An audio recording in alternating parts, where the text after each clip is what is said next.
ലോകത്തിലെ ആദ്യത്തെ ക്രൈസ്തവ ദേവാലയം പണിതത് വിശുദ്ധ യാക്കോബ് സ്ലീഹയാണ്.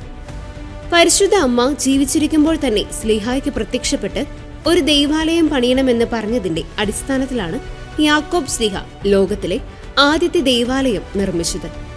ചരിത്രകാരന്മാർ പറയുന്നതനുസരിച്ച് ഏഗ്രോ നദിയുടെ തീരത്ത് വിശ്രമിക്കുന്ന യാക്കോബ് സ്ലീഹായ്ക്ക് മുമ്പിൽ ആകാശത്ത് നിരവധി മാലാഖമാരുടെ മധ്യേ സ്വർഗത്തിന്റെയും ഭൂമിയുടെയും രാജ്ഞിയായ പരിശുദ്ധ അമ്മ പ്രത്യക്ഷപ്പെട്ടു. ഇത് അസാധാരണമായ സംഭവമായിരുന്നു. കാരണം ആ സമയത്ത് പരിശുദ്ധ അമ്മ ജെറുസലേമിൽ താമസിച്ചിരുന്നു.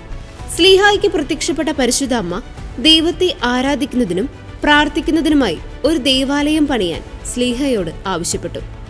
ദേവാലയത്തിൽ സ്ഥാപിക്കാൻ തന്റെ ഒരു രൂപവും അദ്ദേഹത്തിന് നൽകി.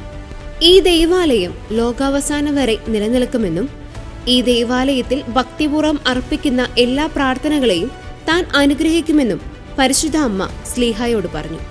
ദർശനത്തിന്റെ അവസാനം ദേവാലയത്തിന്റെ പണി പൂർത്തിയായി കഴിഞ്ഞാൽ അദ്ദേഹം പാലസ്തീനയിലേക്ക് മടങ്ങുമെന്നും അവിടെ വെച്ച് മരിക്കുമെന്നും പരിശുദ്ധ അമ്മ വെളിപ്പെടുത്തി. അങ്ങനെ പരിശുദ്ധ കന്യകാമറിയത്തിന്റെ ആഗ്രഹപ്രകാരം സ്ലീഹ ലോകത്തെ ആദ്യത്തെ ക്രൈസ്തവ ദേവാലയം പണിതു. യാക്കോബ് സ്ലീഹ പാലസ്തീനയിലേക്ക് മടങ്ങി. അവിടെ വെച്ച് മാർച്ച് 25-ന് ജെറുസലേമിലെ സഭയ്ക്കെതിരായുണ്ടായ പീഡനത്തിനിടെ ശിരശ്ഛേദനം ചെയ്യപ്പെട്ട് രക്തസാക്ഷിത്വം വരിച്ചു. ക്രിസ്തു ശിഷ്യരിൽ ആദ്യ രക്തസാക്ഷിത്വം വരിച്ച വ്യക്തിയാണ് വിശുദ്ധ യാക്കോബ് സ്ലീഹ.